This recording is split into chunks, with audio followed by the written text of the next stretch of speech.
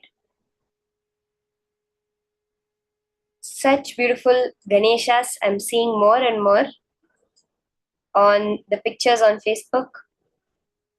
Ma Navita, very cute, ma. Ma Navita Vijay, it's such a cute Ganesha that you have made. So cute.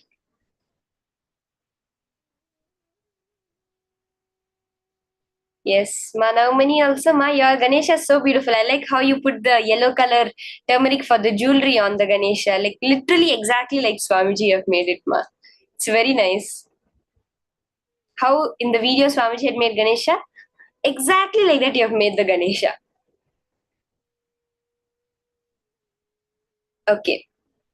So, please remember to post your videos of you making the object roll on your hand. See, all these videos, when you look back and go, all of you who have attended the previous programs, when you get some time, now go to the previous programs videos that you have taken and watch it. You'll be shocked how much you've manifested. And that will strengthen the idea in you, the understanding, the cognition in you that I am a manifester. Now, in the next session from Swamiji, we're going to be understanding about Bhagavan Gajamukha Murti, who's the embodiment of completion. Swamiji gives us a very new understanding of love.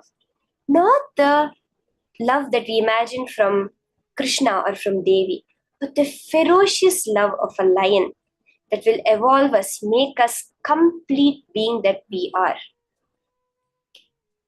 Along with this, we're going to be hearing the beautiful experience of Swamiji's himself, how he related with Ganesha and experienced the Sampragnata Samadhi. Let's now listen to this from Swamiji.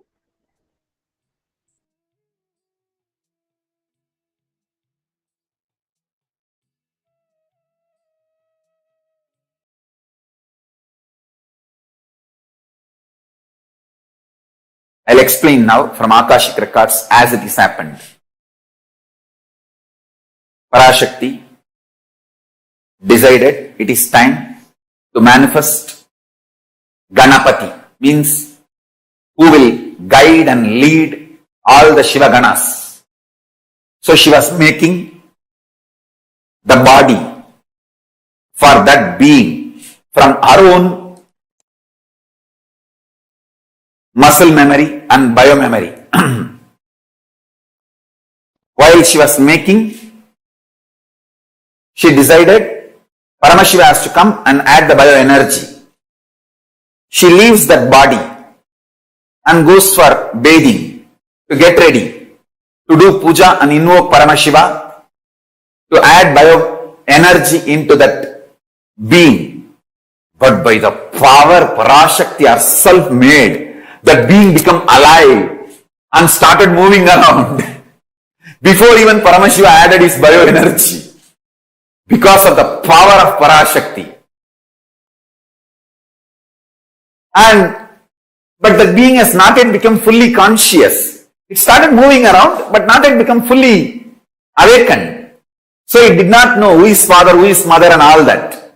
That is when Paramashiva came, it tried to stop. Paramashiva tried to tell that being, hey, I have come here to add my bioenergy to you. And me and Parashakti has to sit now together and complete you.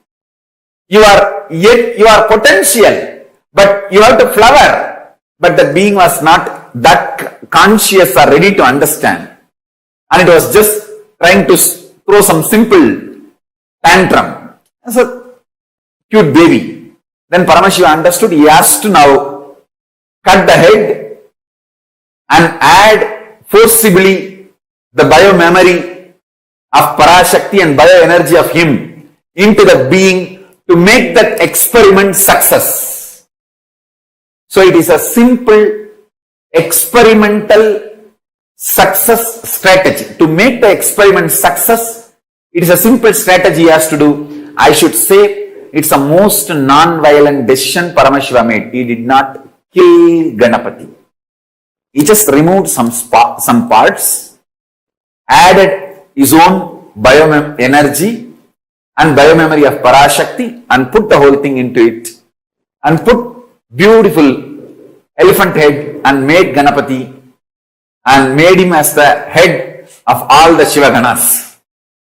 So it's absolutely non-violence. It is just simple surgery.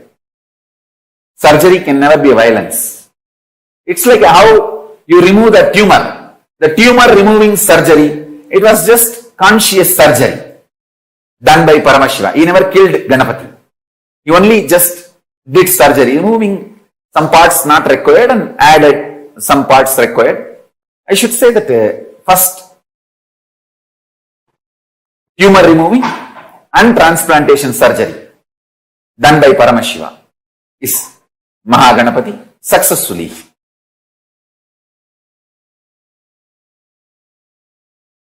Please understand,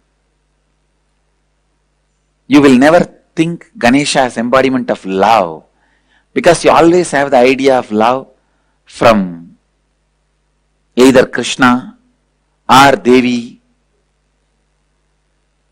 You need to understand, Ganesha makes you complete with all the incompletions and the ideas of impossible.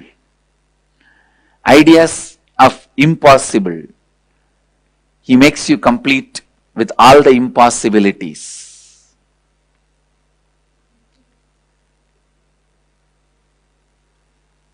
I tell you, please understand.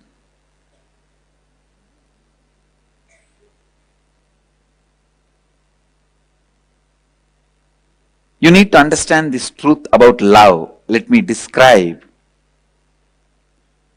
There is one kind of love where a bird eats wherever she gets the food she eats and stores little in the mouth, comes to the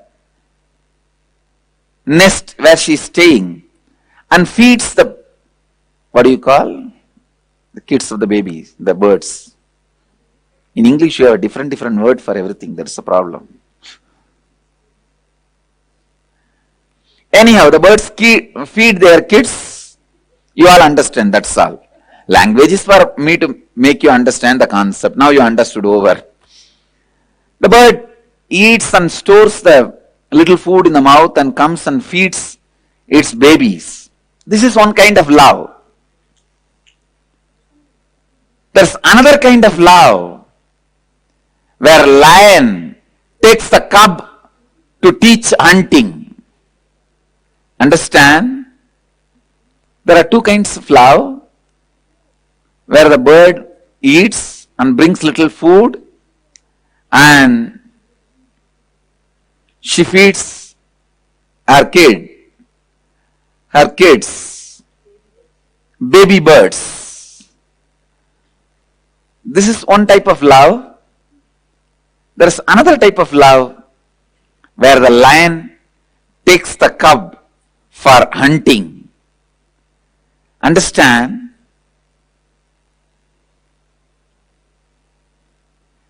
Lion will protect that you are not hurt during the hunting, but lion won't keep quiet without taking you for hunting. It will not let you rest. It may protect that you don't get hurt, but it will not leave you without taking for hunting. You have to hunt and you have to take the responsibility. And of course, if you don't get anything in the hunting, lion may, he will feed you, she will feed you. Whatever she gets from that, she will feed you. But she will continue to train you for hunting. I can say the Ganesha's love is like a lion. It's like lion's love.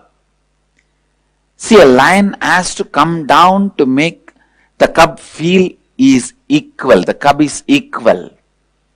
Only then he can encourage the cub to come with him for hunting and to try for hunting. That coming down does not reduce the state of lion. Same way, Ganesha comes down to our level, raises us to his level. There's a big difference. the love of the Devi or Krishna, all that is more or less like a bird. The bird's love towards the baby birds. But the love of Ganesha is like love of lion.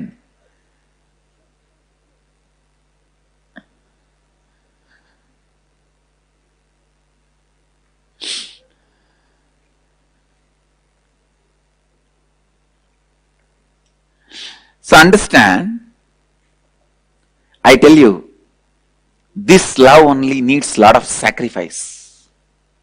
See, in the love of the bird, the baby bird will know mother loves. Baby bird also will reciprocate. In that love, nothing, you don't need much sacrifice. But in the love of the lion and the cub, cub will not even realize lion loves it. Cub will not even realize lion is loving the cub, and so lion has to do a lot of sacrifice. He has to sacrifice. Please understand, the greatest sacrifice is the feeling satisfied the other person understands you love him or her. Even that lion has to sacrifice. Lion has to sacrifice even that. Lion does not even wait the cub to recognize the lion's sacrifice. It continues. It carries on. It knows only one thing. At some day, the cub will realize it's a lion which made me lion. It is lion which made me lion.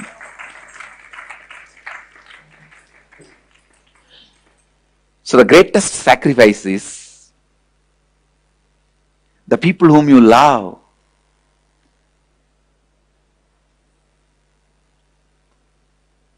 Even they not recognizing that, they not knowing that you love them, but still you continue. You continue with your responsibilities.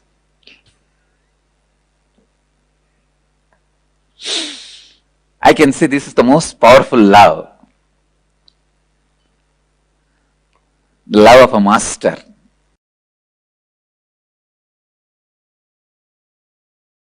If you are new to Hinduism, I will introduce Shiva is the largest worshipped god in Hindu tradition. He is supposed to be the head of the pantheon of gods in Hindu tradition. Hindu tradition has something like a 33 crore gods. And I believe that was the population in those days. Each one can have your own personalized, customized god. That's the freedom Hinduism gave for everybody. And Mahadeva, Shiva is supposed to be the head, lord of all the gods, and Ganesha is the first son of Shiva. And I was given the deity of Ganesha, a small deity. I started playing with it, living with it. Just like Barbie doll. When you give a Barbie doll to your kids, how they clothe it and bathe it and literally live with it. Morning when I wake up, I'll wake him up from my bed. When I brush my teeth, I'll brush him also. You can still see the deity with a lot of scratches in this area. It's all my brushing. I'll try to brush him with my toothbrush, and when I take bath, I'll give him bath. When I put clothes, I'll give him also clothes and the ashes and the sandal paste, everything. And when I eat, I'll try to make him eat. Of course, food won't go inside, but I'll put the food in the mouth until I eat. You are not eating properly. If you don't eat, you will not grow. Whatever my mother tells me, I used to tell him. And I literally lived with him. Then, of course, in those days, kids will go to school only at the age of 6. So no school.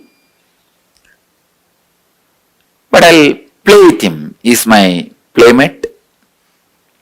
Night when I go to sleep, I'll put him next to my bed. So usually I'll sleep with my mother. My mother will be this side. I'll put him this side and tell, you sleep with your mother, I'll sleep with my mother. And one day I went to the temple. In the temple every day you will see some elderly person will be coming and sitting and telling some story in the temple. There will be some discourse, some satsang, some pravachan. It's a regular lifestyle in this city. Every day somebody will be talking in the temple, giving some discourses, satsangs. One elderly person, he was telling us some story. He was telling a story about how Ganesha ate the food when a saint offered. Let me tell you the story only, then you will understand the whole background completely. There was a elderly man in a village. He used to do temple worship every day to Ganesha. One day he was sick, he did not go to the worship. He sent his son. The son went and offered the food to the Ganesha as usual, but Ganesha did not eat as usual.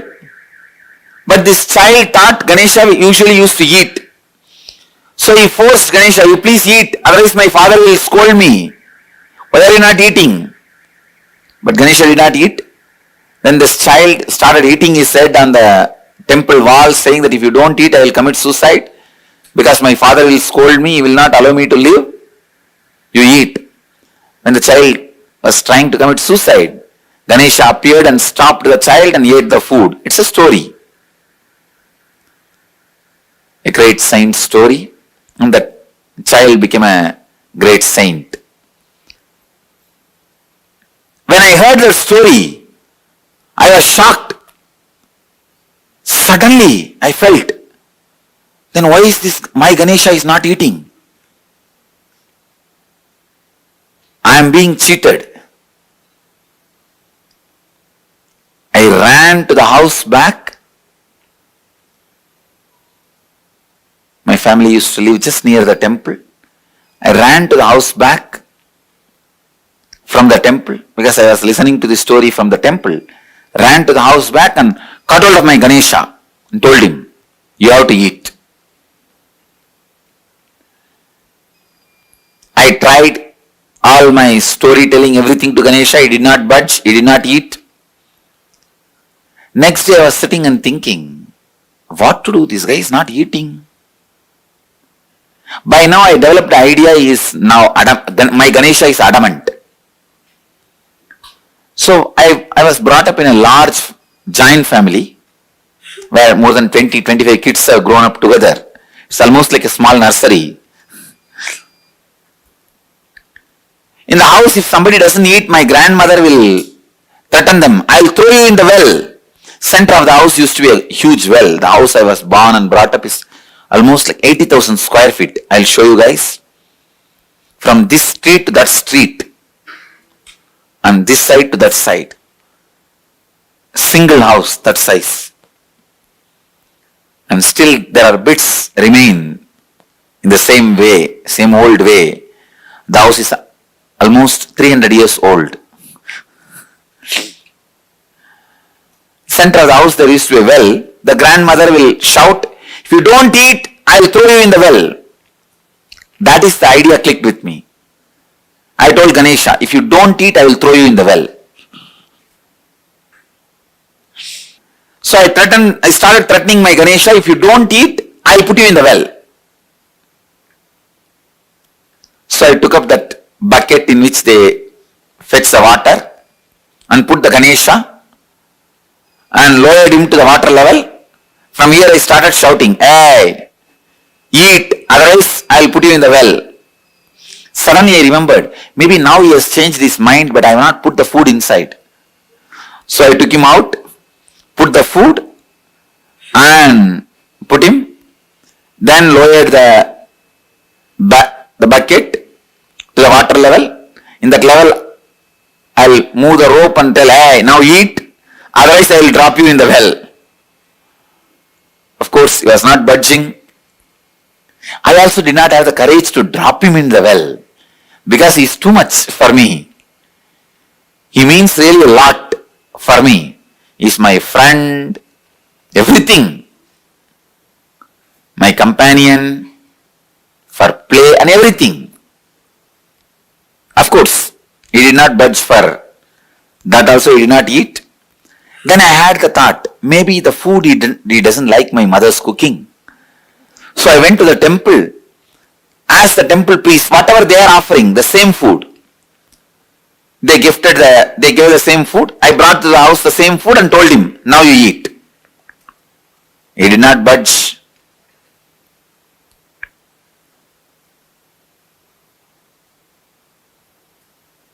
Suddenly, while I was arguing with my Ganesha, it clicked. That saint, when Ganesha did not eat, he tortured himself. But here, I am torturing Ganesha. How will Ganesha eat? That click. I can say, that click was the turning point in my spiritual life.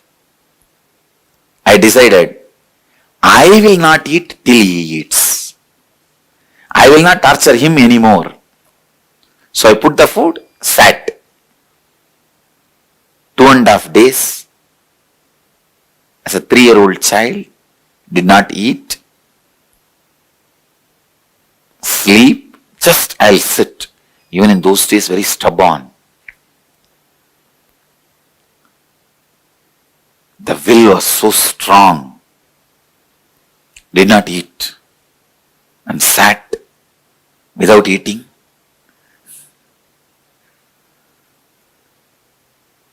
It was a very strong experience. I could see very clearly Ganesha appearing, and I fell into a kind of an altered state of consciousness. I could see very clearly Ganesha ate. When I opened my eyes, the plate was empty.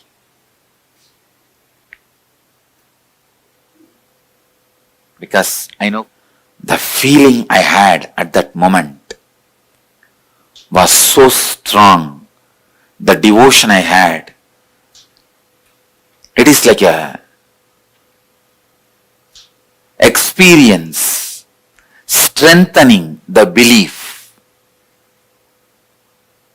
Faith was transformed as trust.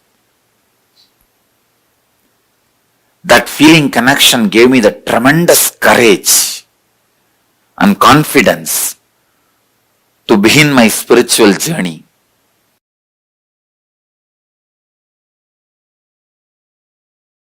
Please understand, the first truth,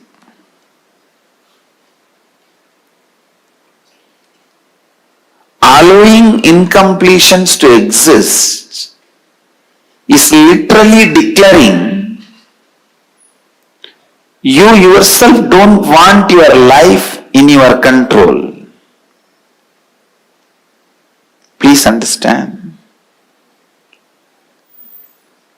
Allowing incompletions to exist in you is you declaring that you do not want your life under your control. You say, no, let life happen, whatever. I can't take the responsibility. I can't keep it under my control. No. Listen. Please listen. The utter irresponsibility. Utter irresponsibility. The power of incompletion is such, it dilutes you so much. You literally believe you really can't contain your own life or contain yourself. See, just because you are temporarily upset you go on taking the decisions which permanently damages you. That is the most difficult part of life. Please understand. Just because you are temporarily upset, you go on making the decisions which permanently damages you, and the incompletions are such will never let you grow. It's like somebody was asked, what is your age? He said 22. The person who asked the question asked, what? Last 5 years you are telling the same thing. This fellow said, yes, I don't change my words.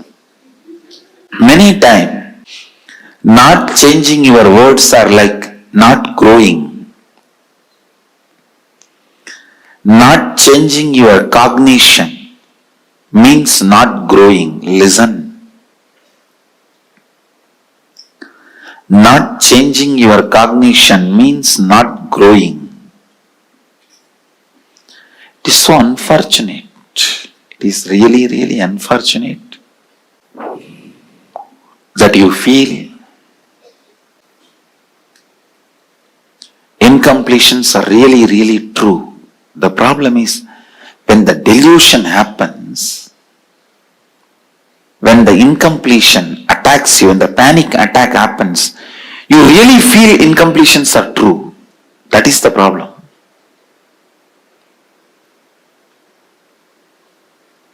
When the dust storm, sandstorm happens, you really feel you can't do anything. You are paralyzed. You are crippled.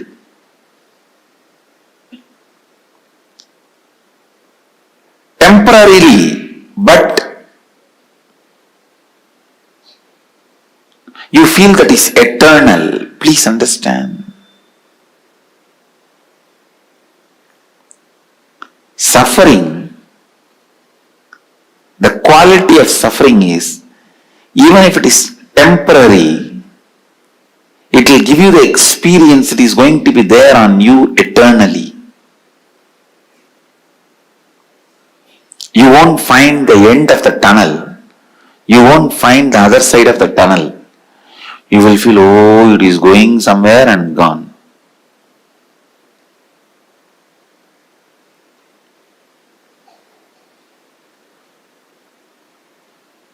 Same way the bliss. When you experience it completely, without self-doubt, will this bliss be with me or go away? That gives you the experience. It will be with you forever, eternally. Understand? Anything you experience at this moment intensely gives you the experience of eternity. Understand?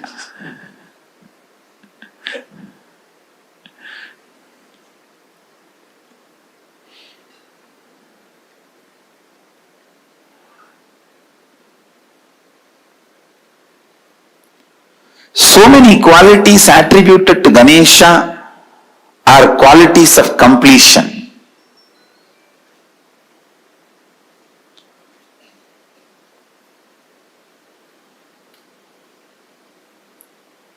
These incompletions, they just totally imbalance you.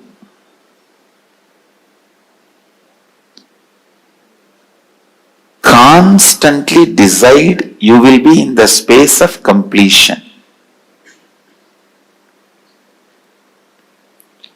Completion means completion. No question of powerlessness. No question of powerlessness.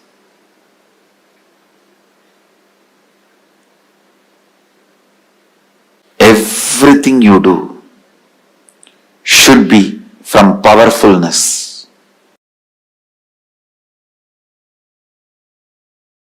Let's first work on psychologically conquering psychological time. I'll repeat what you have to write. The strong thought currents, powerlessness, incompletions from the past which is influencing and driving you into your future. Those powerlessness moments, why you decided to become wealthy, why you decided to become powerful. If it is out of passion, great, no problem. If there is some powerlessness, some incident, incompletion is influencing you, pen down that. Let's catch the influence of the past on your thinking system. 94th verse, 22nd technique from Shivanyana Upanishad, which is part of Shivagama. Chittat yantaha kritir nasti mamantar bhavayet iti vigalpanam abhavena vigalpair uchito bhavet. I'll translate and give you the precise method. The essence of this verse is reliving is relieving. Means the past powerlessness which is influencing your thinking, relive those incidents, not remembering. Please understand, there is a big difference between remembering and reliving. For example, something happened in your life at the age of 8, 9, which is still influencing your thinking. I have seen people getting influenced by something happened when they were 3, 4 and all. They are 57. Something happened at 7 influences them. One man came to me and said, I never go to beach, Swamiji. Even if I drive through the beach roads, I shiver, sweat. I have a panic attack. I asked why. No, at the age of 7, I went for a walk with my father. I saw murder happening in a beach and we ran away from that spot. From that spot till I can't, now I am 57, I can't go to beach. 40 years, the pattern with which he is suffering. Sometimes the past influences you so much. See, carefully listen. You are now 57, something happened at the age of 7. If you remain as 57 and visualize what happened at the age of 7, that is called remembering. Reliving means forget your present identity. Just dump it, throw it. Become that person. At the age of 7, what intelligence you had, how you were, visualize and become that person. Enter into that person's physiological, psychological frame. Take few minutes and meditate on that person. Become that person. Then relive. When you relive, all the powerlessness accumulated in your nervous system during that incident, it may be emotional suppression or the identity crisis, various guilt, pain, suffering, it will all just break, collapse and leave your system. Your system will be clean. System will be cleansed. When the effect of your past is reduced on your existence, you will not reproduce it as it is or in an altered way on your future. Neither reproducing as it is nor reproducing in altered way is liberation. You may ask, then I will not do anything in the future. No, you will do a lot. But not as an altered expression of the past, but liberated expression from the past. The liberated expression means, even if you make money, you will do it just to enjoy, celebrate. But if you are making money because you have been teased as a poor, because you have been challenged as a poor, because you have an identity crisis as a poor, even if you become rich, you will continue to suffer. I have seen many moneyed poor people. Understand, paradoxical word. Moneyed poor people. Poor are those who have only money. Uneducated are those who are educated only in schools.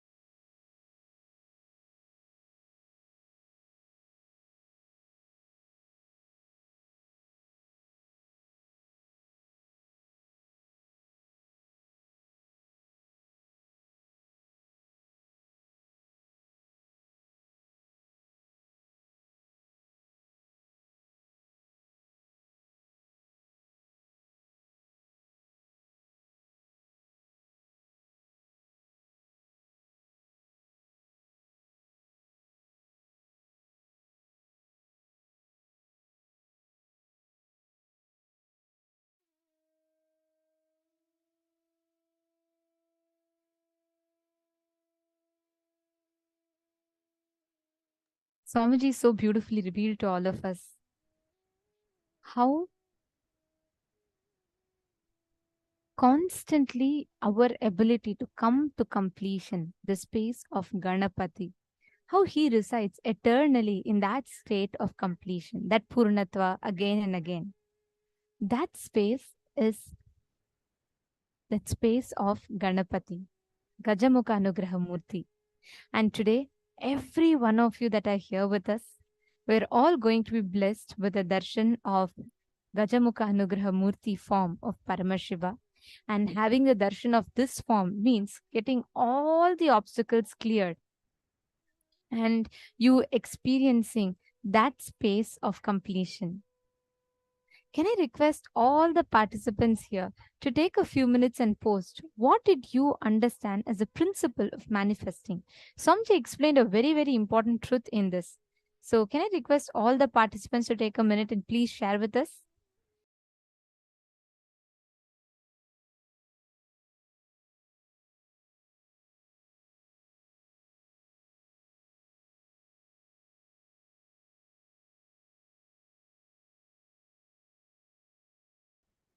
You all can post on Facebook. You all can let us know. What did you understand as the principle of manifestation? What Swamiji revealed? One of the key things that Swamiji revealed is how Swamiji fed Ganesha, right? When Swamiji shared that whole thing, Swamiji so beautifully revealed to us how Swamiji fed Ganesha and how that whole blissful happening happened. Where constantly, first Swamiji was thinking, okay, like Swamiji needs to do something and then everything is going to happen. But in the last, towards the end, when Swamiji just decided to go into that Nirvikalpa, that space of complete unclutched, just being in one with Ganapati, immediately how Ganesha himself came and accepted the food. Bhagavan Mahaganapati represents this signs of completion, your ability to constantly come back again and again to your original space, what you are, what exact space that you reside in, your ability to constantly bring yourself back to that space. That principle, that tattva is what Mahaganapati represents. So every one of you that are sitting here with us today, this one science that we are going to learn that has been revealed through Mahaganapati, as Swamiji has gifted to the whole of humanity, this one science is powerful enough for you to make all the impossibilities into possible. All your can't do's to become can do's. All your it's difficult, it cannot be possible, it is a past wound sitting inside me, everything can become a reality. This science is what Mahaganapati represents and embodies to all of us. I request all the participants to take a few minutes and share with us what each of you are understanding. How many of you are understanding this? Completion is a science. The way you complete, how you complete, all your past wounds sit inside of you as a pain pattern. All the past incompletions, past wounds sit inside you as a unexpressed pain pattern. That is what we call as incompletion. Now, you completing that hangover of the past and moving forward to the future is the process of completion. Somewhere when you were young, the example that Swamiji gave, right? When this man used to go to the beach and he saw this incident as he was a child, and even 40 years later he could never go to the beach because of the hangover of that one incident. How many of you experience like this? How many of you have some incident which happened when you were young, which still now you are stuck with? You're not able to move forward with it. How many of you are able to relate to that? Can I request all of you to put yes in the chat? How many of you have such incidents? I request all the participants to please post.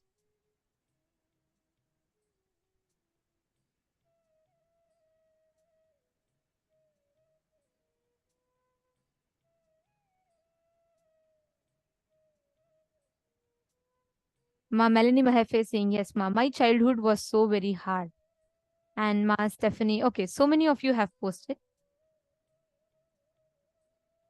Great. See, understand, if all of us go back, if we just see our lives, right?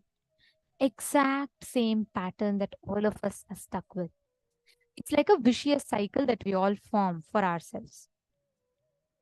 What happens is you create a pain pattern inside of you. And that pain can be for any reason. It can be something as small as when you were young, your brother would have taken the chocolate that you were eating away from you. And that would have been like forever in you. Like you will feel the character might change, but the cognition remains. When you were small, maybe someone would have told you, hey, look, your mom does not like you. And that remains as a pattern inside of you, even as you grow, even as you get older and older. It is like you wear a purple glass and you see life. As long as that purple glass remains, everything you see is going to be purple only, right? Am I making sense? It's not that, oh, okay, just because you wear a purple glass and see something pink, that's going to show you purple and other things are going to be color. No. What exactly you see, it'll appear in that exact same form. All those who are watching us on YouTube, are you all understanding? Every one of us exactly go through the same cycle. We all put ourselves through the same cycle.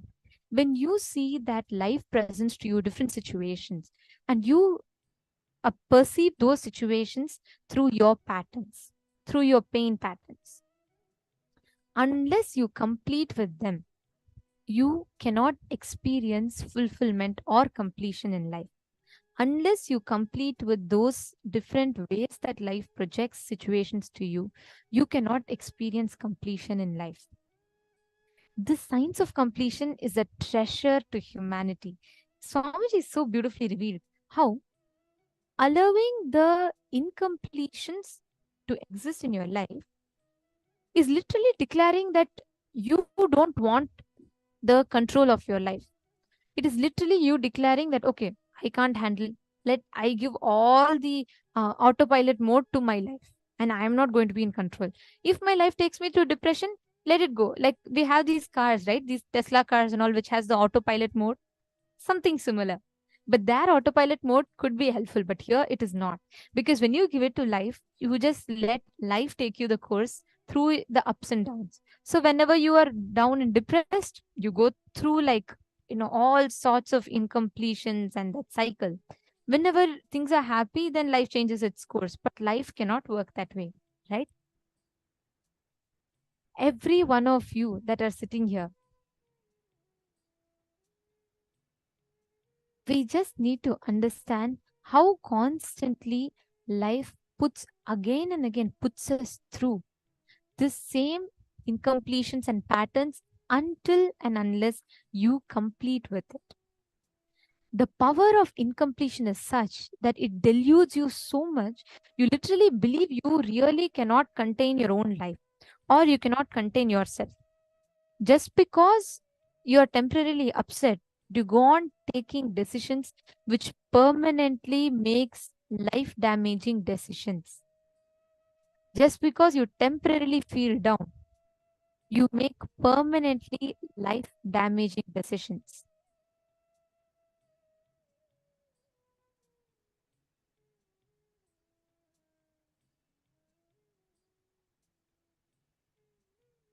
This is how incompletions or patterns function in us. That is the most difficult part of life. You have a temporarily, you just jump into a conclusion saying, oh, my mom hates me. And that one incompletion leads you to like a vicious cycle where you start believing in yourself. You start believing in the lies that you tell to yourself. And these incompletion, they totally imbalance you. Constantly decide that you will be in the space of completion.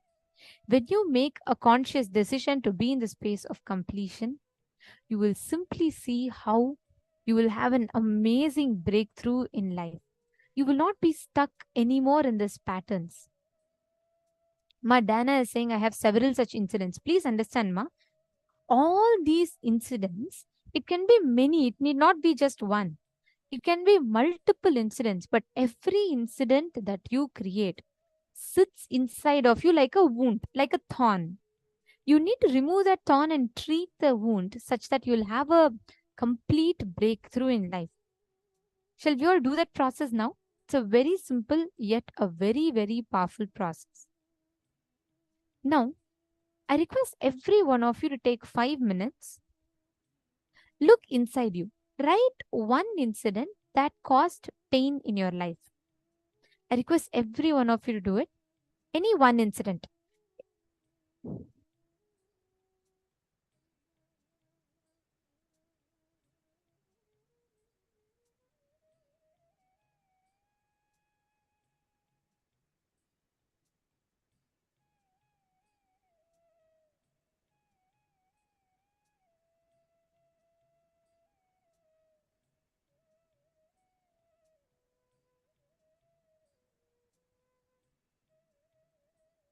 Take a few minutes. Please pen down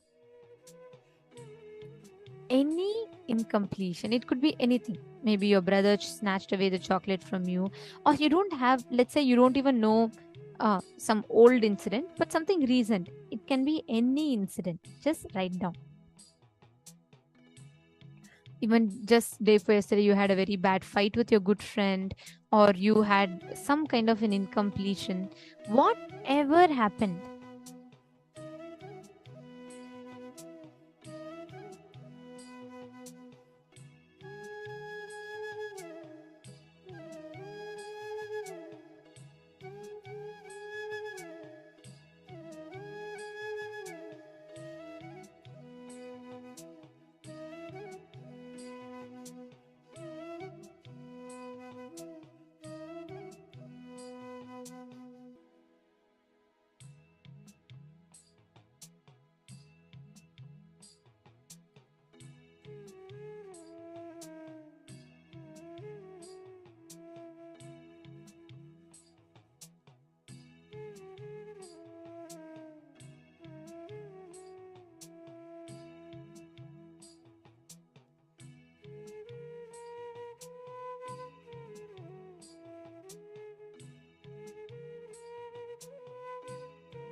as each of you are writing down,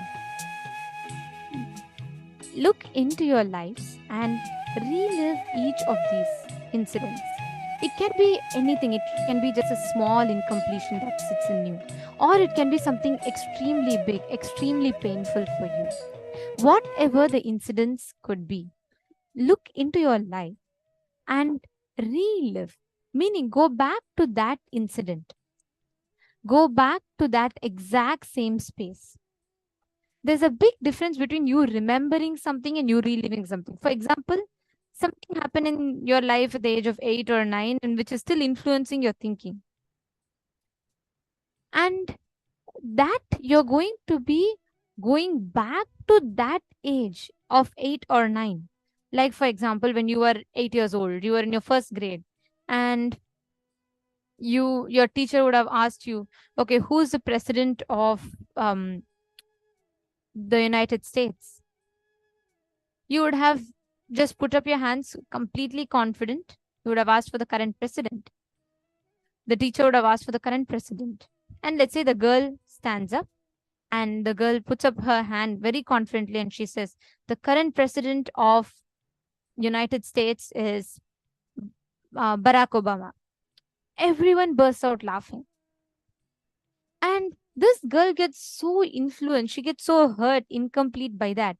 She decides never again to speak up in the public and give the answer ever. That incompletion, when she is a child, 7 or 8 years old, starts growing deeper and deeper, even when she becomes 40 years old and when she becomes a CEO of a company and she is heading her company, she still sits and suffers with the incompletions, the pain patterns. And even if she gets an idea, she will give someone else to tell the idea, but she will not speak up in the public. Understand? These incompletions sits inside of us like a huge backlog or like a huge load. And it never allows you to enjoy, experience life.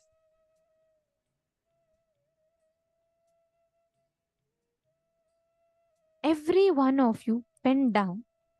Go back to that earliest incident as you were. You should not have the current logic. See, with current logic, if you look back at the same incident, right? You will just see that, oh, okay, so what? It's just it's a silly incident. It's just something funny. Every kid will do that, and it's just an embarrassing incident, but it's okay.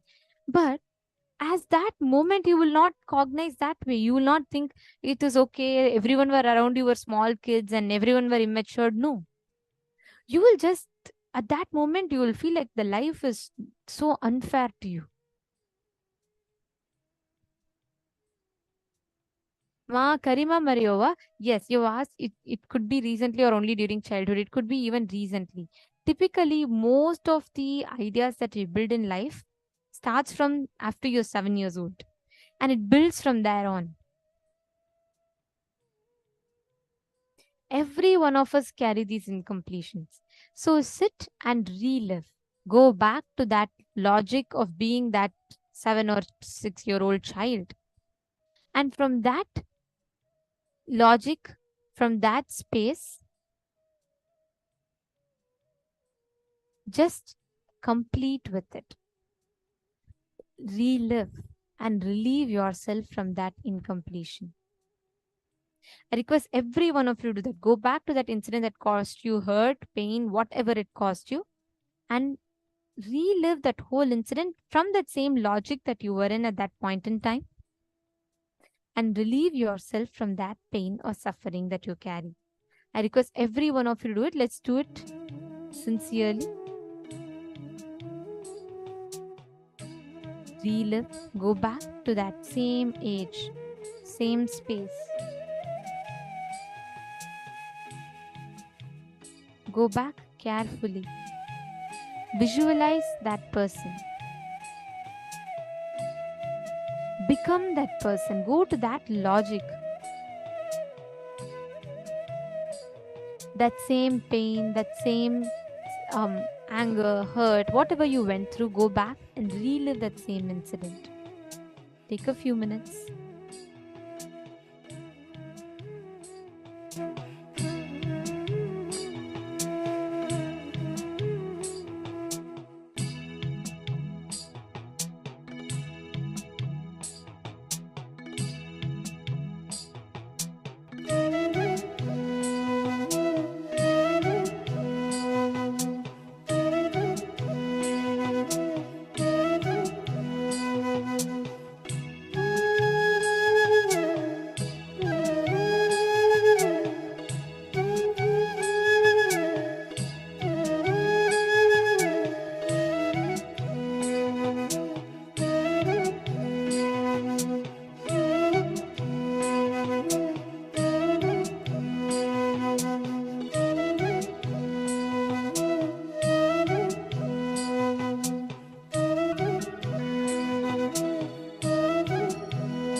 the first step for us to start manifesting anything we want in life.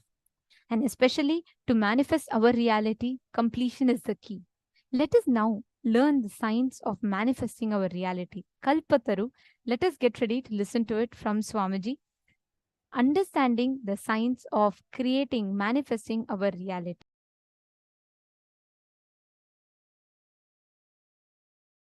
Human being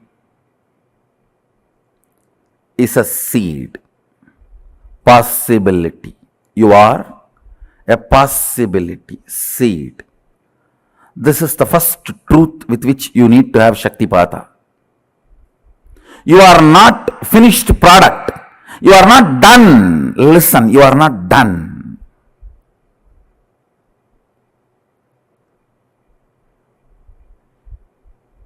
The moment you come to the idea, you are done. I tell you, you are done. You are not done. It is unfortunate nowadays, even teenage kids feel they are done. It's really unfortunate. As long as you don't think you are done, you are my Balasant.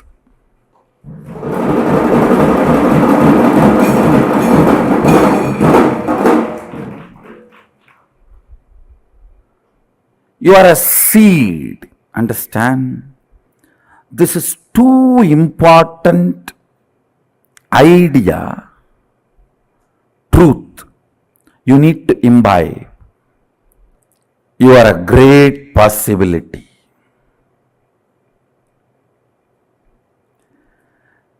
The first principle of physiology of reality is whatever is perceived by you as reality is a great possibility. It is not conclusion. If you think you have a disease, your reality is poverty, it is not conclusion. Understand? It is not conclusion.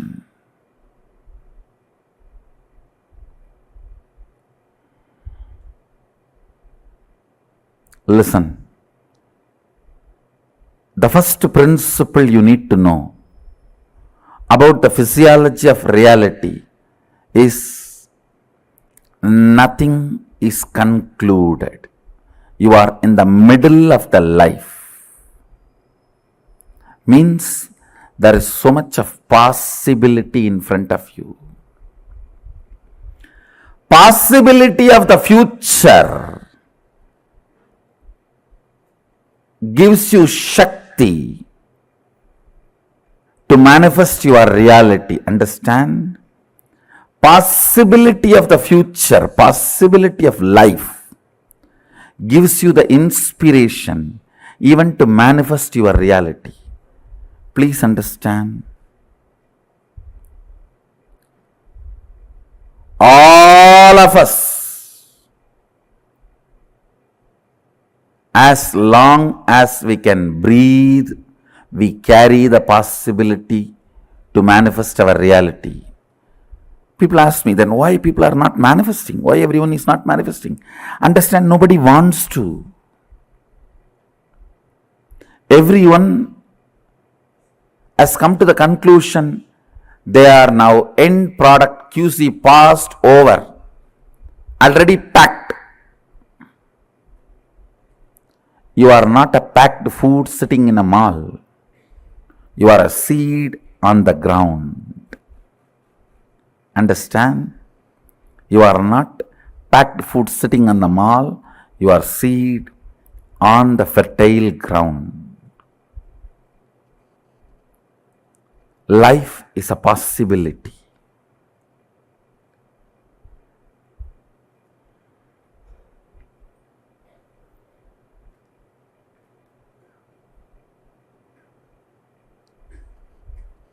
All the ideas which comes inside you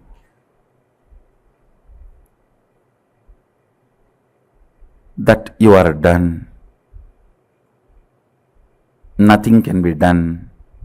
It is all over. All that need to be completed. You need to have Shaktipada with this first principle. Life is a possibility. Great possibility.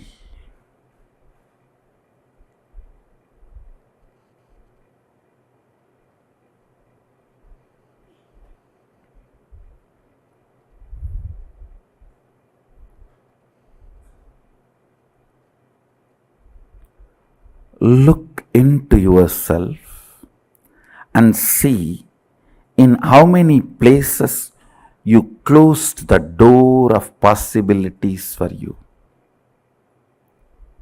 Sometimes learning the language. So, no, that is all not for me. I have already done one or two, that's enough. Or learning something like as simple as swimming or cooking. No, I'm too old for all that. Or things as simple as just grooming yourself to look decent and presentable. What is there? I am already married. Marriage is not a crime that you can't be presentable. You can't be decent.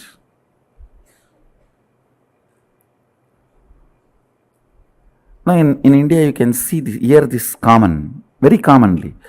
I am already married. What is there to groom? The second statement. Listen to the second statement. All impossibilities you perceive as your patterns, restrictive thought currents, destructive concepts, the patterns you carry, the samskaras you carry, thought currents you cherish, which are restrictive, destructive,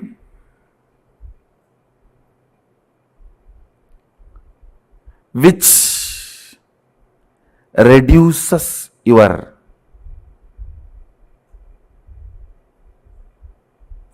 power manifestation.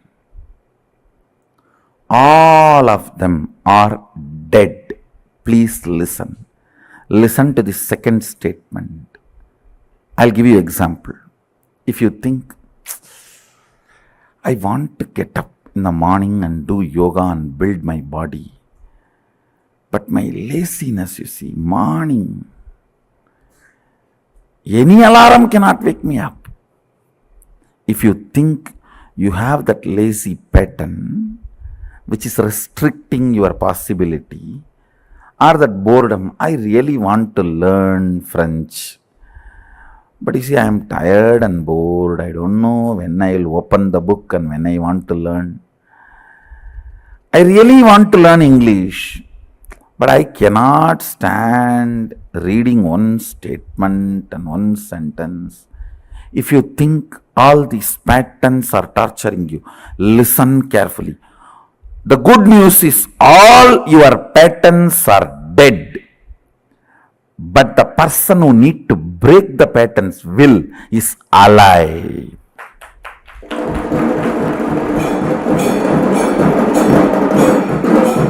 Listen, your patterns are not living part of you. They do not live, means they do not exist. You are a living mechanism. They are not part of the living mechanism, which is you. Listen carefully.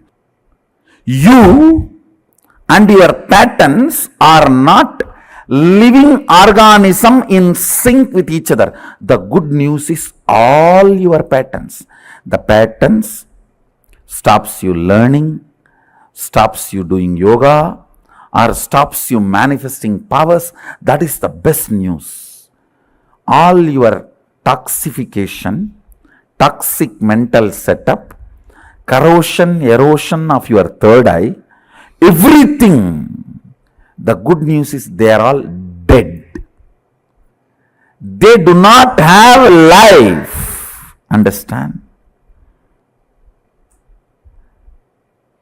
Shaktipada need to happen with the second truth.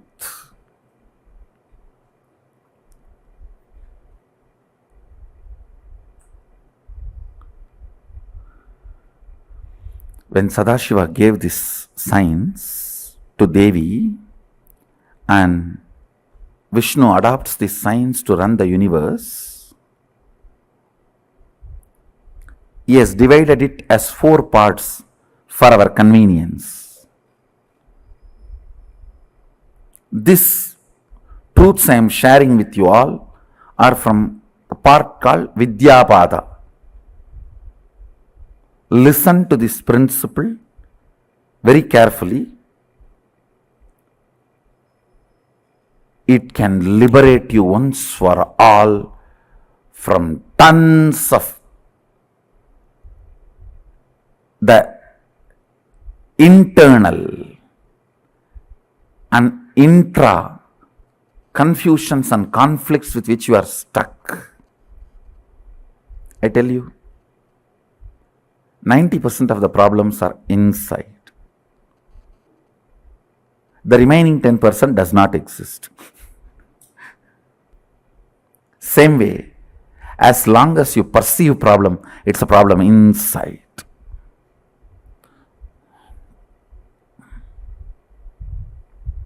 Listen to the second truth,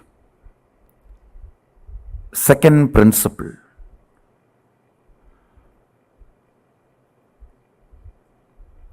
Everything you think stops you, whether your physiology, mind, life. I have seen people coming and telling me, I always want to be loving Swamiji, but the moment I see that fellow, I just burst. Mess up the whole thing, only then I even remember I wanted to be very loving.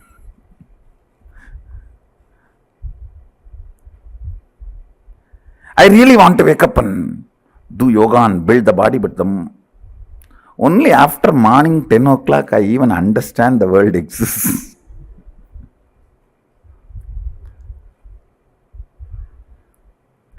I really do not want to drink, but I don't know what happens. The moment it is weekend, Friday evening, I already discover myself I am in the bar. And I don't know what happens from workplace to the bar, how I reach, I don't know. I suddenly wake up with a bottle and cigarette. Only then I am realizing I am alive. Whatever may be the pattern, please understand, they are dead. They do not have life. They get life only when your will supports it. All compulsive thought currents and compulsive actions, listen, all compulsive thought currents and compulsive actions do not have life of its own.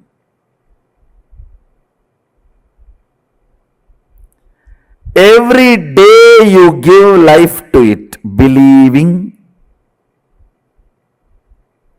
the patterns have its own life. No. Patterns suck your blood and make you believe they are alive, independent of you.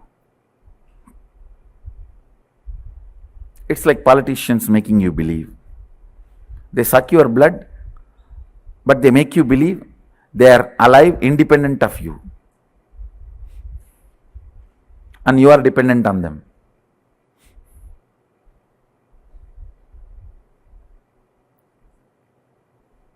no way, nowhere. Patterns can have independent life. Third statement, very important, understand. Your will gives life to your patterns. You deciding you will not give life to them anymore means patterns are dead already. You just need to perform the last rites. You just need to perform the last rites.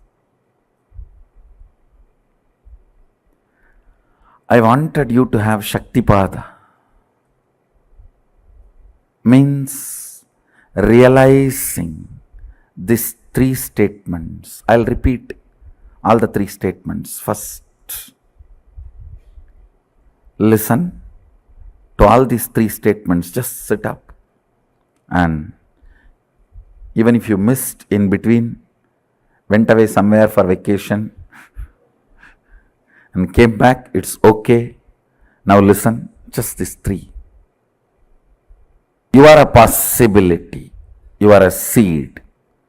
You are not yet done. Finished product. You are not a finished product. You are only a seed happening, opening and happening. Second, all your patterns you think which stops you, restricts you, puts you in impossibility, stops your growth, manifesting your reality, everything, all of them are dead. They do not have independent life.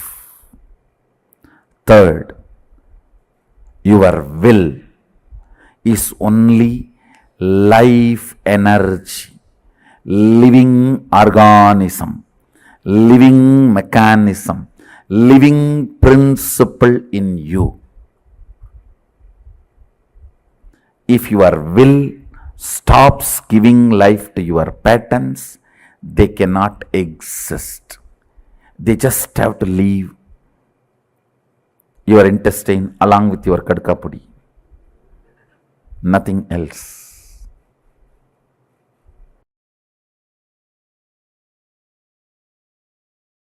Now, I wanted these first three principles to be internalized in all of us.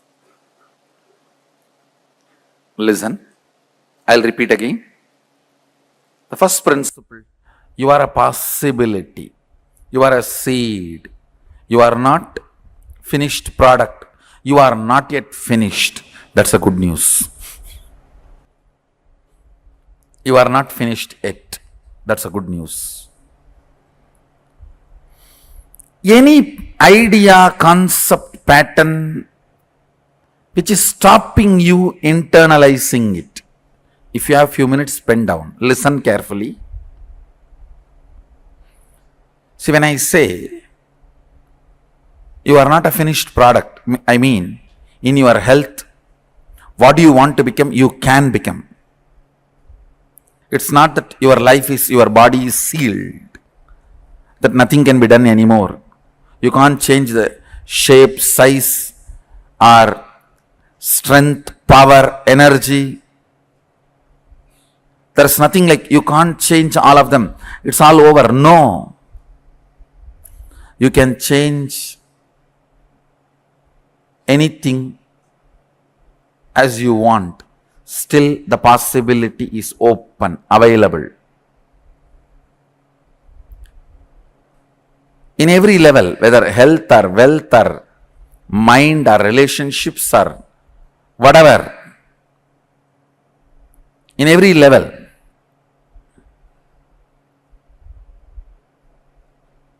how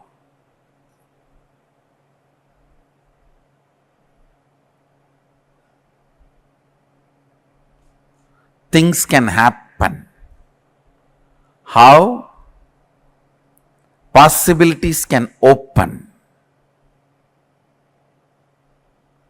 If you have any idea, pattern that it is not possible, pen them down. By bringing it to your awareness, I'll make them powerless over you. I'll remove them from your inner space, from your cognition, from your depth. Second, the impossibilities you carry. Listen carefully. The patterns which restrict you. Oh, this is not possible, that is not possible, my wife will not allow, my boss will not allow, and the society is not going to allow. So many impossibilities you carry. The patterns you carry. My own laziness will not allow, my own energy is not that capable, or my thinking is not that capable, I am not that intelligent. All the stupidity you carry.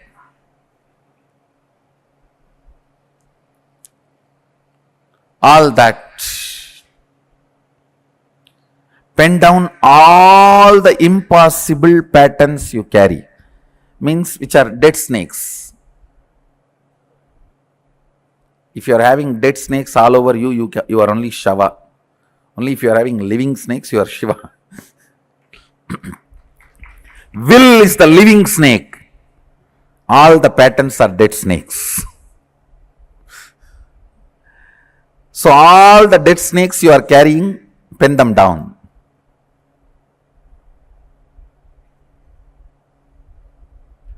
Third, only your will is alive, which can change all the dead patterns. If you pen down just first two exercises, that's enough.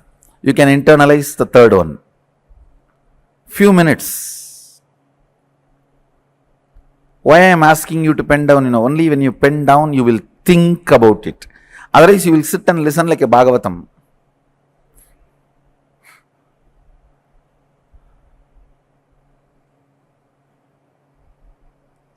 I want you to think, look into these ideas, try to internalize.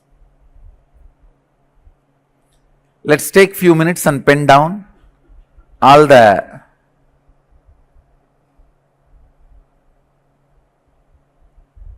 patterns. We also have around more than 100 cities participating from 60 countries, the whole program live. 115 cities.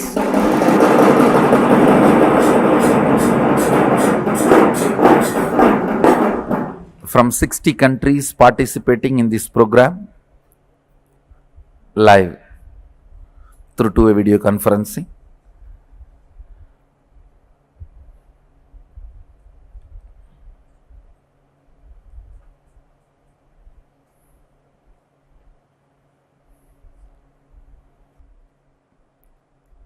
Headache, curing your stomach, healing your stomach pain are as difficult as you think. Expressing, manifesting Sadashivatva and his powers, whatever it is, whether it is a small problem or big problem, whatever plane, whatever level, whatever aspect, whatever dimension, you feel you are done, pen down that. Pen down that. Even if you are 99, almost in deathbed, I can make you manifest powers of Sadashiva. Understand? No, I am not, sorry, please understand, I am not doing any proud claiming or pride claiming or ego claiming. No. I am just stating the fact. It's a simple fact straight away. It's as simple as getting rid of, your problem can be as simple as getting rid of your headache, or as difficult as getting rid of the person who is giving you a headache.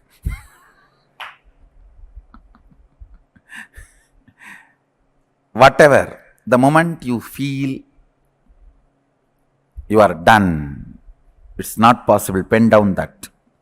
And then the patterns you feel most difficult are torturing you, your impossibilities, pen down all of that.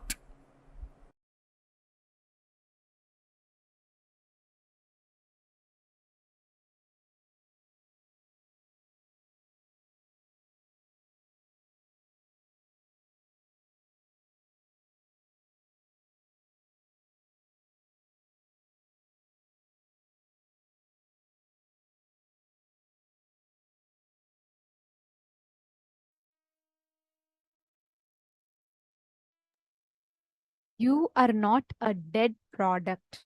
You are a fresh possibility. You are a seed of possibility for you to be able to manifest whatever you want. Swamiji so beautifully revealed to us the science of Kalpataru.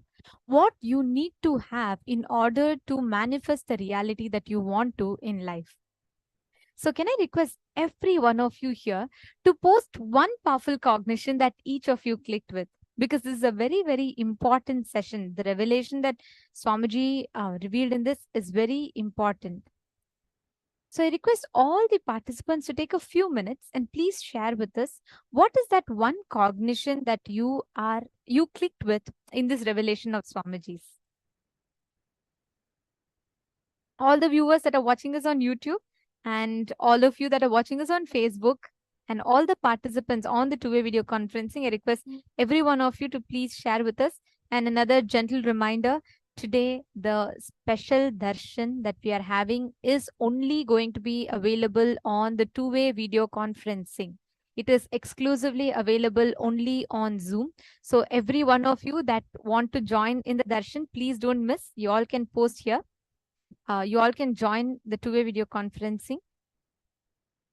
Okay, my Hedi Shlak has posted, human being is a seed, a possibility. I'm a seed. I'm going to see the life. 90% of the problem is inside. Everything we think stops us is inside of us.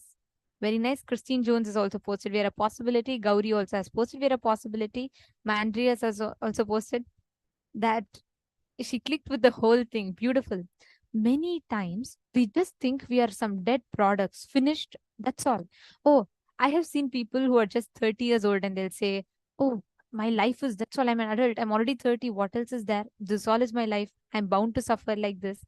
We create or we decide to create problems in our life. We decide this is what it is going to be and we are stuck with that. We don't even give ourselves a possibility. If we understand, Swamiji beautifully revealed a key truth in this. Swamiji said, if you think you are a dead product, your finished product shelved, you will never expand in life. If you understand you are a seed, you have a possibility fresh and alive, you will experience all the miracles that life has to present to you. Many times, the pain patterns that we all carry is exactly this. We do not know whether what is the seed, the possibility that we have, and what is the patterns that we have. These patterns sit inside of us and completely blocks you from manifesting any reality that you want to manifest. Every one of you that are sitting here, what Swamiji revealed in this is a very, very important truth, because only when we understand this one truth, we will be able to differentiate between our patterns and our possibilities, and we will be able to break free from the patterns that we are stuck with. Are we all ready for this? Shall we all do it? Swamiji gave us all an exercise to do. Shall we all do it? Okay. Can I request all the participants to please have a paper and pen?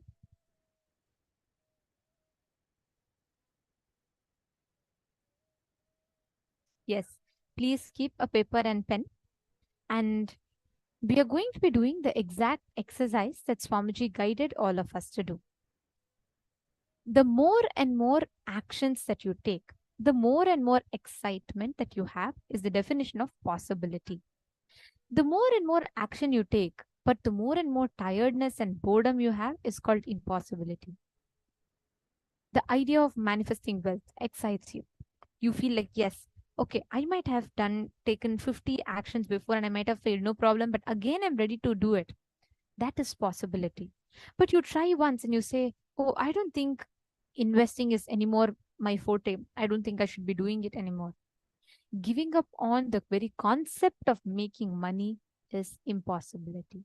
Many of the times, we're all stuck in the ideas of impossibility.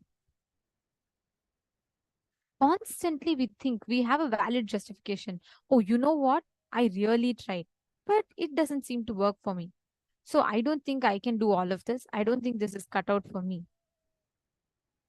All the patterns, all the thoughts that we create. Ma Chetana has posted all patterns, thoughts supported by our will. Exactly. Ma Chetana, whether it is your positive thoughts, the so-called powerful thoughts, or whether it's the powerless thoughts, impossibilities, for both, we have the power. It's like you have the power cord. Whether you want to plug in the fan with it, whether you want to plug in the light with it, or whether you want to plug in some exhaust fan with it, everything is your decision. The power is in your hands. But most of the times, what we do, we say, oh, something good is happening. Maybe somewhere I did something right. But if something bad happens, what happens? Poor God. We go and fight with him. We say, oh, God, why God does this to me alone? Look, my friend is more lazier than me, but she seems to enjoy a happier life.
Nithyananda. Hope all of you are able to see me and hear me now. I apologize for that glitch. The audio is hopefully fixed now. Okay, so coming back to the topic that we were all discussing, Swamiji revealed a very, very important truth. And Swamiji gave a very particular, very specific exercise for all of us to work on. Carrying the ideas of impossibilities.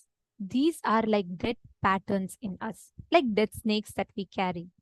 And as long as you carry that, you will constantly feel like life outside is responsible for that. And that life outside can be anything. You will blame God, you will blame people, you will blame situations, you will blame your boss, you will blame your spouse. You will find all valid reasons for your failure. But like Swamiji beautifully says, all valid reasons are invalid for life. If you're all able to hear me now, please could you confirm in the chat? And if any of you have any questions, please feel free to ask us. Please feel free to let us know. I request all the participants to share with us any doubts you have, any questions you have. Please let us know. We'd be more than happy to answer them. Great. Now, it is just with this understanding, if you realize all the dead weight that we carry inside of us in the form of patterns, it will simply completely be liberated from you. You will be completely liberated from the patterns. The patterns will completely liberate you.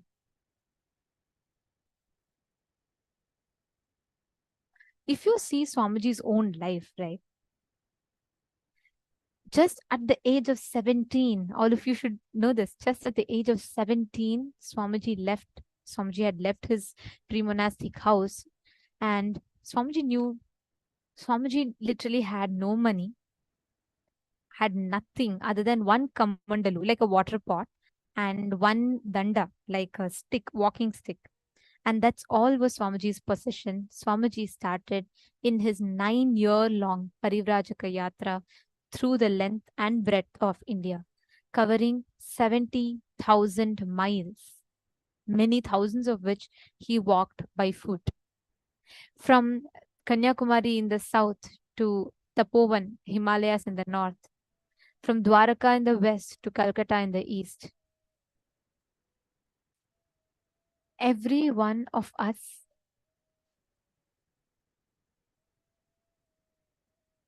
should just see this from Swamiji. How constantly carrying the the possibility in his inner space. Swamiji said that when, in Swamiji's words, and I quote, "When I started my Parivrajaka Yatra, I never thought or planned I'll walk the length and breadth of India. I will spend so much time in my Parivrajaka Yatra. The first few days of the Yatra, I carried the idea of possibility. That's all. The concept of possibility gave me so much courage, so much joy. I never imagined I will spend 9 full years." First thing, let us understand this. You can change anything as you will, as you want. Still, the possibility is open, available in every level, whether health, wealth, mind, or relationships, or whatever it is.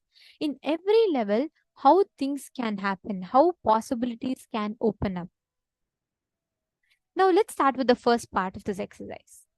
Anywhere in your life you feel something is impossible, can I request all of you to please pen that down? Wherever you feel like I can't make money, that is impossible for me. It could be anything for that matter. You might feel that money is impossible, or you might feel that you are not able to manifest something. Relationships are impossible, or it's impossible for you to manifest health. It's impossible for you to manifest good, successful career. It's impossible for you to manifest good wealth. Whatever you have as impossibility, pen them down. Every one of you write it down. Just go all out. Anywhere you're stuck in life where you feel it's impossible, pen them down.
Now, I hope that all of you have written down.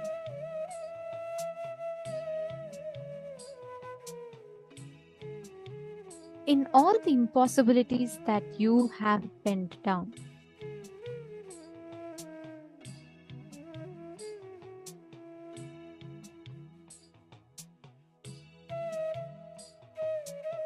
please understand these impossibilities in you sit as dead snakes. Means they don't give you life. Constantly puts you back again and again into that same rut. It is very important that we understand this one truth. All the ideas of impossibilities that you carry inside of you in your inner space sits as a dead pattern.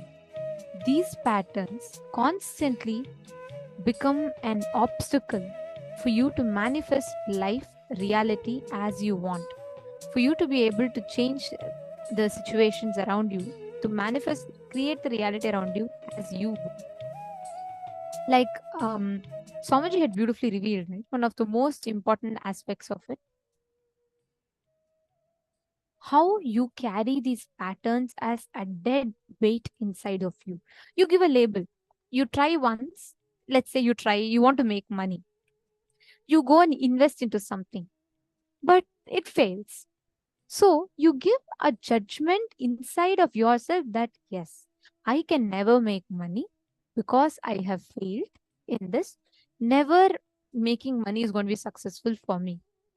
You carry that as a pattern, and as long as you carry that, no matter how many times you try to make money, you will never be able to make money, because your will is giving power to the concept, the idea that you carry, that you cannot make money, that impossibility. It is like, if I need to head north, I need to head north. I can't walk towards the south and I can't expect to reach the north. Correct? Same way, you need to walk towards your creation, the reality that you like to create for yourself if you want to create the reality. This is what Swamiji is going to be revealing to us next. How do you harness the power of your inner space to create that reality? We all understood about impossibility. Great. But how do we create that possibility? Let us listen to from Swamiji.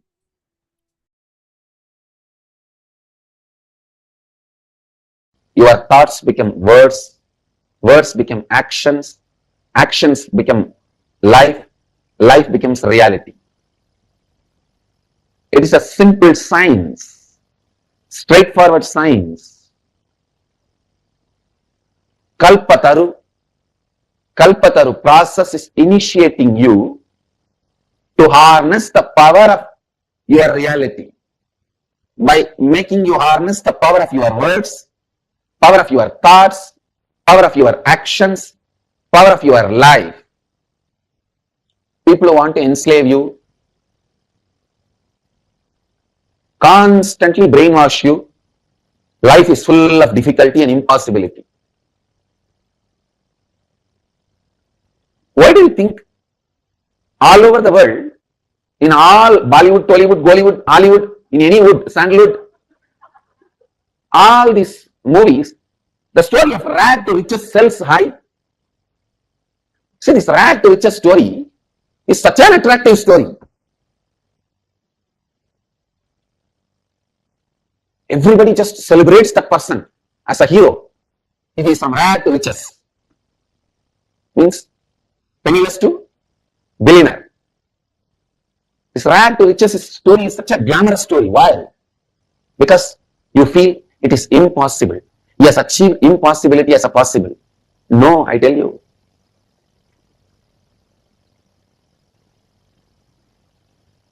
Nothing is impossible. If you are stuck with the idea of impossible, even brushing your teeth is impossible. If you are clear about possibility, simple, the whole thing is possible.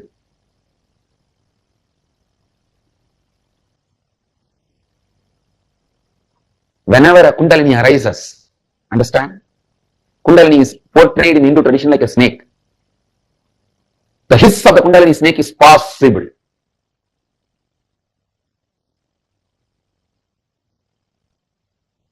So whenever I am saying possible, my Kundalini is hissing at you. This Kundalini snake has no poison, it only has a nectar. When it bites, it only gives nectar. Amrita Naga. It is not Vishanaga. Understand?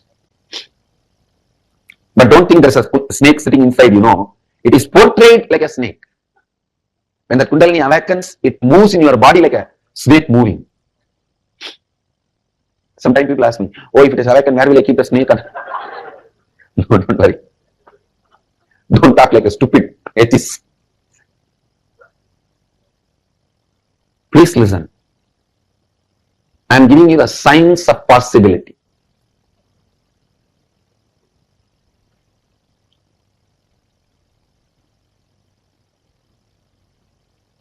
The first step, creating the space for what you want. It means, listen, during any kalpataru process, take up only one desire to cause it as reality. Don't take up two. You will mess it up. Don't become greedy. Greed is nothing but powerlessness. You are afraid. Who knows? Second time it will happen or not?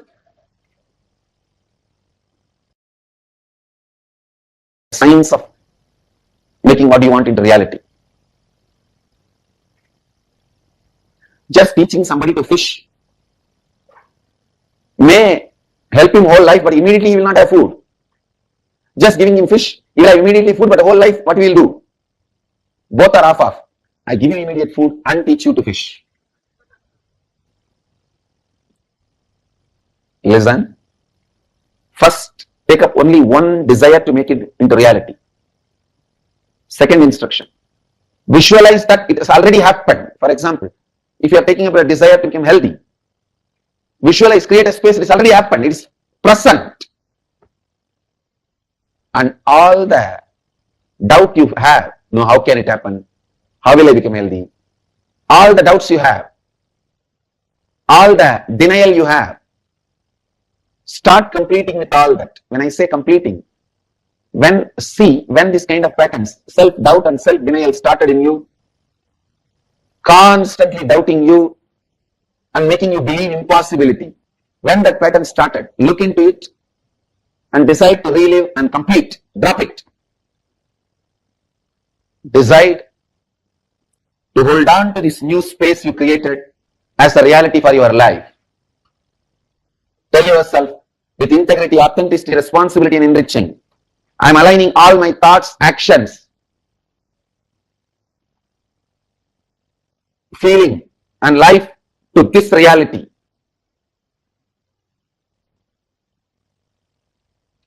You will see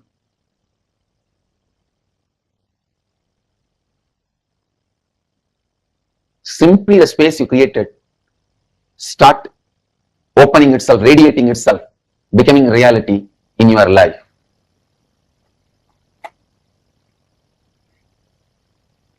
Especially when the master blesses with his integrity, authenticity, responsibility and enriching.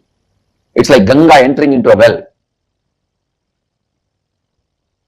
If you are a simple, separate, small well, you can say, oh, I'm dirty, how will I clean up myself whole completely? No. I have so much self-doubt, so many self-denial, self-hatred. So Ganga enters into your well. Do you need to be bothered about cleaning it? You are cleaned upside down. Above, below, this side, that side, in all sides, in all direction, enema is given and cleaned. Sarvat enema cleaning. Water wash, water service. Please understand, take responsibility for what you desire. Make yourself deserve for what you desire. You will see cosmos goes on showering. There are one bunch of fools in the planet Earth constantly believe life is a struggle, nothing is possible. With that impossibility itself, they are born, live and they die. But I tell you guys, you are not sinners to believe impossibility. You are Amritasya Putraha, Hindus. Blessed are those who are born in the religion who introduces you to you as sons of immortality. Amritasya Putraha. You are not a sinner.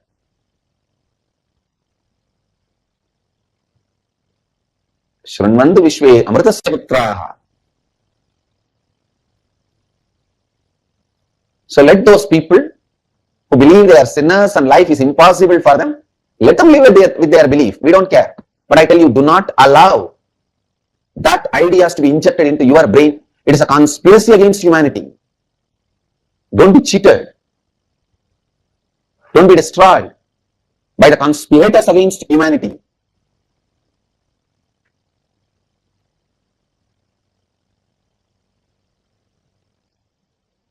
Blessed are you who are born in the religion which introduces you to you as sons of immortality. Whoever carries whatever belief, let them carry and let them live. But you don't need to be affected, abused by the wrong beliefs. So you understand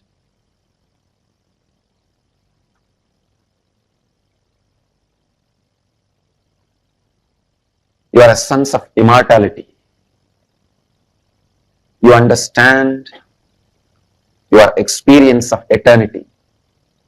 So now I lead you all into this science of Kundalini awakening and science of Kalpataru,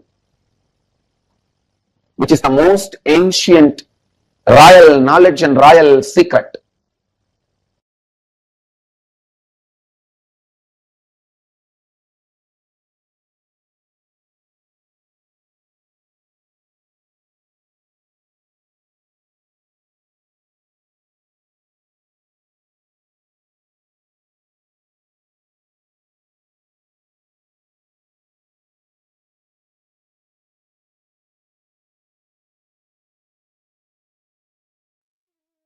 The way Swamiji reveals these truths, right? It's so beautiful. Like how Swamiji explained to all of us. The idea of something is possible or not possible is a definition that we give to it, correct? Whether you think something is really possible, whether you think something is really, really impossible, both is what you empower, the power that you give to your thoughts, your actions, and your words. So, both ways, the ball is in your court, correct? Swamiji has so beautifully revealed to us about how constantly we can create the possibility in front of us. We don't need to be bogged down by the idea of impossibility again and again. It's a science. Kalpataru is a science. The thoughts that you carry inside of you, if you constantly cherish the idea that it is not possible, this is not going to happen, then what will happen? Life tells you tathastu, it will not happen, so be it. It's like a vast canvas, right? Let's say I give you a vast canvas, and anything you write in that canvas is going to become a reality. Every moment, if you keep saying, okay, this is not going to happen, I just know I'm not going to make it, this is not going to be meant for me. Understand, every time you keep uttering that, life tells tathastu, tathastu. You say life is a struggle, life will tell you tathastu, means so be it. You will tell life is unfair to me, life will say tathastu. Only when you decide and realign your inner space with the idea, like Swamiji said, possible is a kundalini that roars inside of us. Possible, possible, possible. When you constantly keep uttering that it is possible within you only create that as a reality in front of you. And you can use that energy to cause anything that you want in your life, to cause any reality that you want in your life. Carrying that space of possibility in you constantly is Kalpataru. You carrying the idea inside of you constantly that it is possible. This I am going to manifest. This is possible inside of you. Your inner space is Kalpataru. That is the exact science that Swamiji is gifting to all of us today. Carrying constantly the inner space in you which says again and again, it is possible, it is possible, it is possible. Means again and again you are reiterating to yourself that you are going to be able to create the reality you want. But there's a gap, correct? One side of you believes it could happen, one more side of you believes it is not happening. But this gap between you want it to happen versus it not happening is what is incompletion. And that is the obstacle that sits in our inner space that Swamiji is talking about. Now we are going to be learning about how you can clear carrying the space of possibility in your heart. All of us carry the energy to make what we want as reality in life. Life already gives you that energy. Whether you want to manifest money, you want to manifest business, you want to manifest health, your ability to create what you want as reality is life. Swamiji has so beautifully explained this. There's a series of it. Your thoughts becomes your words becomes your actions becomes life, and your life becomes reality. Many times you very casually just go on uttering a certain words. You decide, you make a declaration, and you start creating that declaration as reality. Ma Alexander has posted, when Ganga enters you, you will be cleaned up, upside down. Yes. Because like Swamiji said, Ma, when you do that completion, when the master initiates you, when he enters into you, he does like a complete cleansing process of you. Completely you are cleansed. That is what is completion. When you decide to remove all the impossibilities in your inner space, just look back into your life. See what are all the impossibilities that you carry in your inner space, and see how this is sitting in you like a huge thing and not letting you move ahead, move forward in life. All these words that you very casually give, you decide that this is not going to be happening, I'm not going to be able to do it. That is the impossibility that you carry inside of you.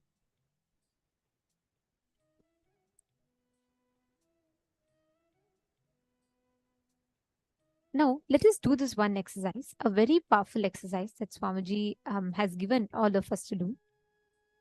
Please pen down one desire that you want to manifest, any one desire.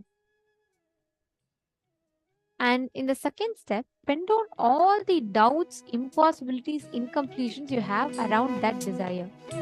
Please take a few minutes to pen down.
as part of the second step, all the desire that you pen down, write down all the doubts that you have in that desire.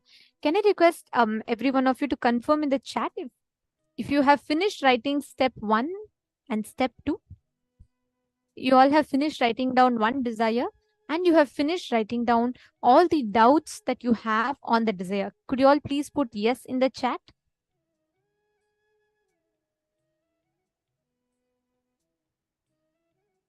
All those who have finished, you all can put done. You can confirm that you have done, and if you're still doing, you can put you're still doing.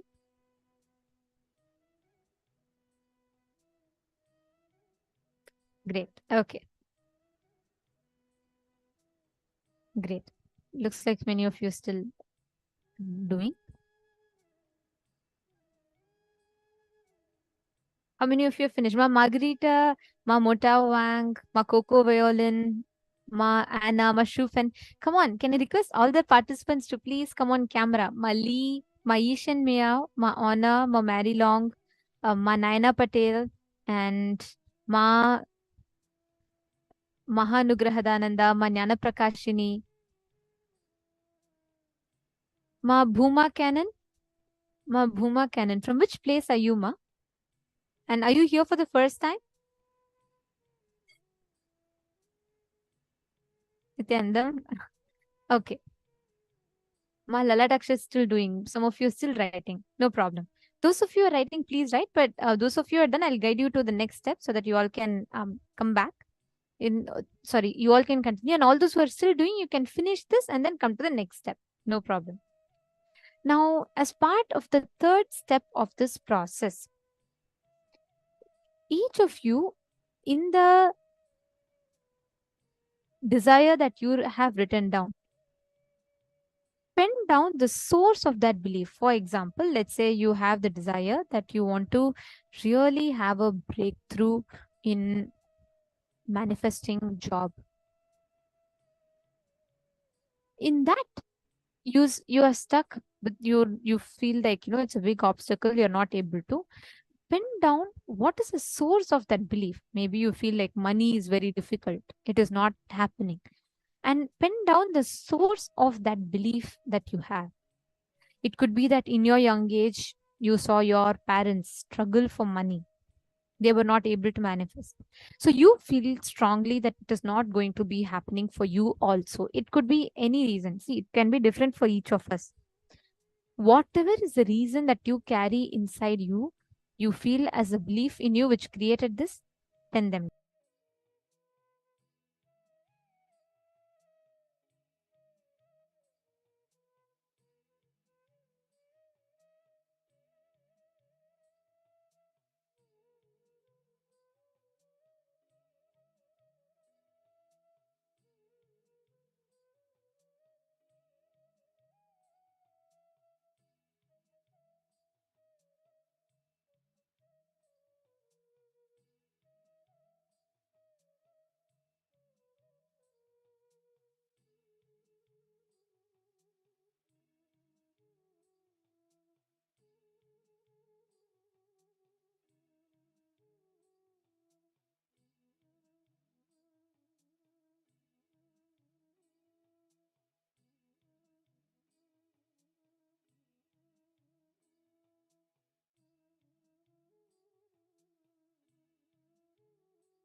Now, let us all move to the next step, the most important of all.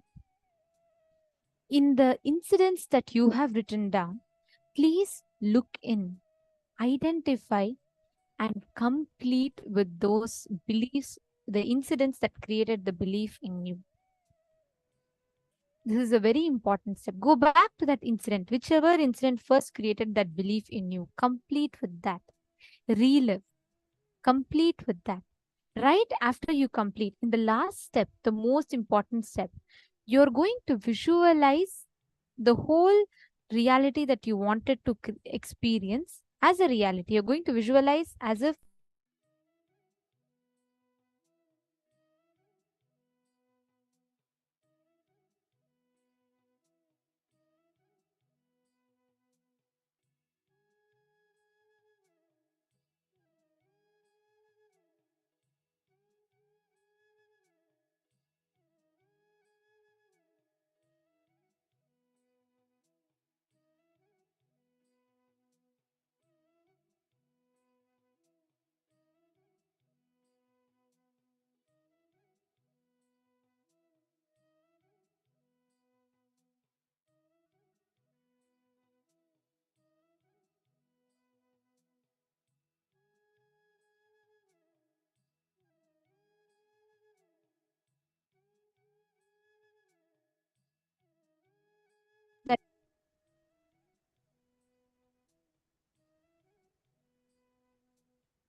All of you can now please relax.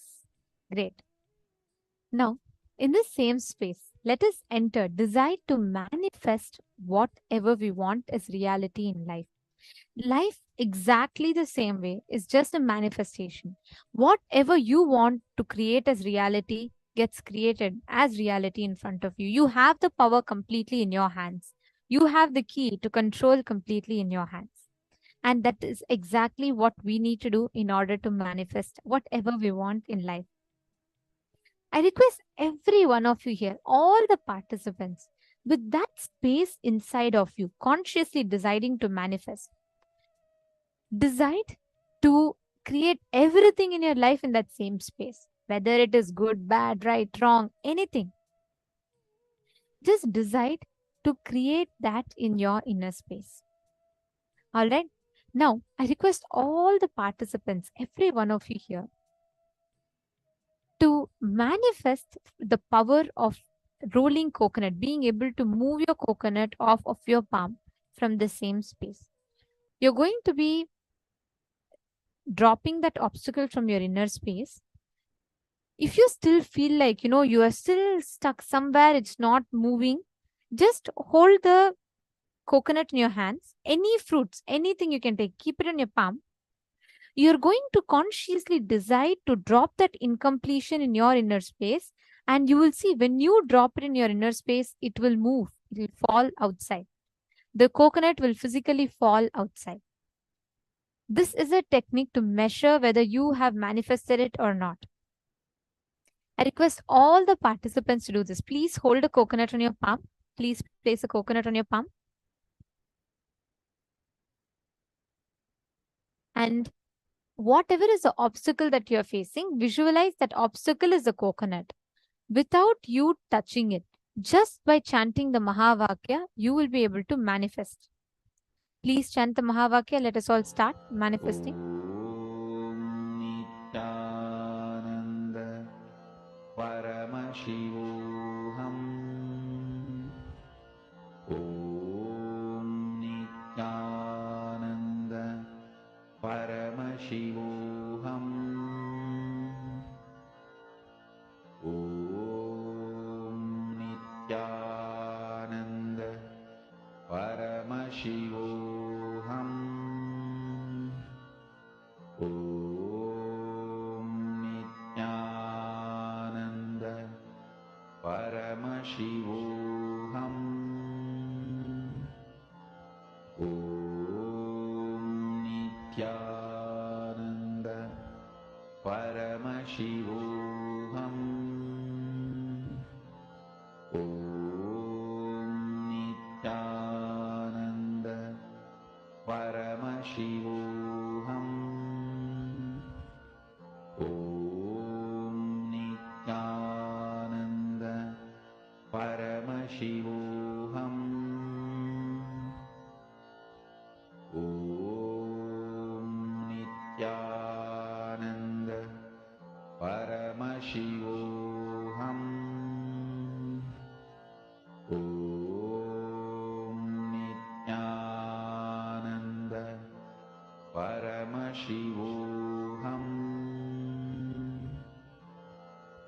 Om Nithyananda Paramashivoham.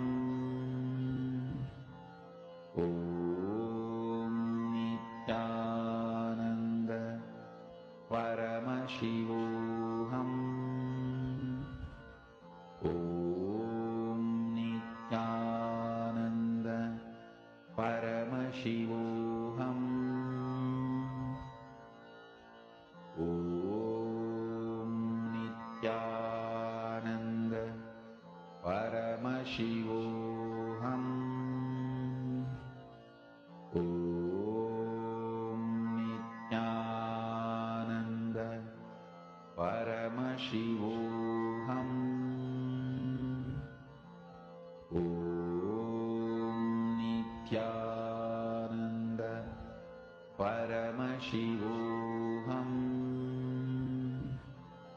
Om Nithyananda Paramashivoham.